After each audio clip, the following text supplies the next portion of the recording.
नवविवाहित पत्नी संग बाबा केदारनाथ के दर्शन कर लौट रहे पति की खुशियां उस समय काफुर हो गईं, जब उसे पता चला कि उसकी पत्नी चलती ट्रेन से गायब हो गई।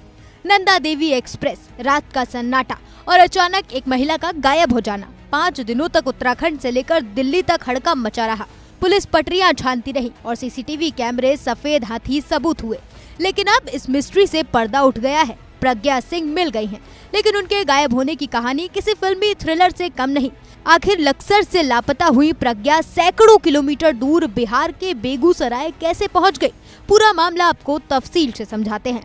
5 मई की वो रात, कानपुर के रहने वाले मनीष अग्रिहर और उनकी पत्नी प्रज्ञा सिंह नंदा देवी एक्सप्रेस में सवार थे। केदारनाथ के दर्शन की थकान और घर लौटने की जल्दी। ट्रेन देहरादून से गाजियाबाद की ओर दौड़ रही थी। हरिद्वार तक सब कुछ सामान्य भी था।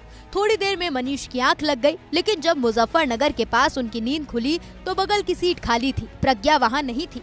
मनीष को एक बार को तो यकीन नहीं हुआ। अलग अलग बोगी में खोजा, लेकिन प्रज्ञा कहीं नहीं मिली। मनीष ने रेलवे पुलिस से संपर्क किया, तब जाकर प्रज्ञा की आखिरी मोबाइल लोकेशन मिली और उसके बाद गहरा गया सन्नाटा। दर्शन कर उसके बाद ये जो पता चला रुड़की से कैसे ये लापता हुई, कैसे ट्रेन से उतरी। अगर आज ये सीसीटीवी कैमरे रेलवे में लगे होते तो आज हम 5 दिन से जो छान रहे थे इधर उधर, तो वो हमको न करना पड़ता। मामला पुलिस तक पहुंचा तो सिस्टम की पोल खुल गई। जिस लक्सर और मुजफ्फरनगर स्टेशन के भरोसे सुराग मिलने की उम्मीद थी, वहां के सीसीटीवी कैमरे खराब निकले। रेलवे की सुरक्षा व्यवस्था पर बड़े सवाल खड़े हो गए।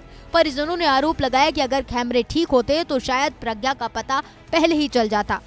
ये तो एक लड़की का मुद्दा है। लाखों जनता आती है 4 धाम यात्रा करने, उसके बाद भी रेलवे में कैमरे नहीं।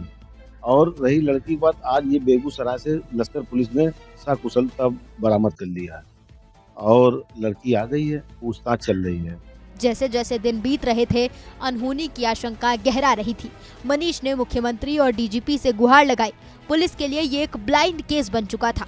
ट्रैक पर सर्च ऑपरेशन चलाया गया, लेकिन न तो कोई चश्मदीद मिला और न ही कोई सुराग। हालांकि उत्तराखंड पुलिस ने दूध का दूध पानी का पानी कर दिया। साफ बता दिया कि लड़की अपनी नाराजगी की वजह से ट्रेन से उतर कर गई थी। तो कल शाम फाइनली वो बच्ची जो मिसिंग थी, उसने अपने परिजनों को संपर्क किया किसी नए नंबर से। परिजनों को संपर्क करने के बाद हमने उसकी लोकेशन ट्रेस करी, तो फाइनली वो बेगूसराय में ट्रेस हुई। तो पुलिस ने भी वहाँ तक अप्रोच करी, तो अप्रोच करने के बाद उसका प्रथम दृष्टया ये कहना था कि मैं थोड़ा मेरी नाराजगी हो गई थी और मैं अपनी मर्जी से ही बिना किसी के दबाव में घर वहाँ से निकल गई थी।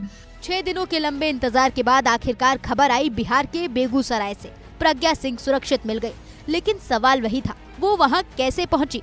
जांच में जो सच सामने आया उसने सबको हैरान कर दिया। पुलिस सूत्रों के मुताबिक ट्रेन में सफर के दौरान प्रज्ञा और मनीष के बीच किसी बात को लेकर विवाद हुआ था। ये झगड़ा इतना बढ़ा कि प्रज्ञा ने गुस्से में आकर ट्रेन से उतरने का फैसला कर लिया। यहाँ पे लक्सर कोतवाली में उन्होंने एक गुमशुदगी दर्ज करवाई थी। उस संबंध में पुलिस जांच पड़ताल कर रही थी। इलेक्ट्रॉनिक सर्विलांस का भी उसमें सहायता ली थी।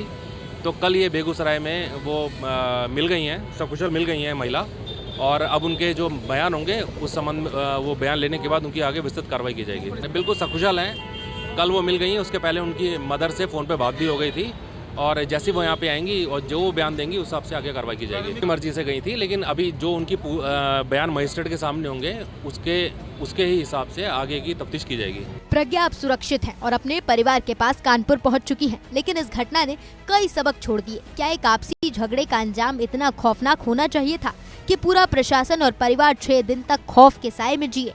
और दूसरा बड़ा सवाल, रेलवे पर क्या यात्रियों की सुरक्षा भगवान भरोसे है? अगर सीसीटीवी कैमरे काम नहीं कर रहे तो अपराधी और संदिग्ध परिस्थितियों का पता कैसे चलेगा?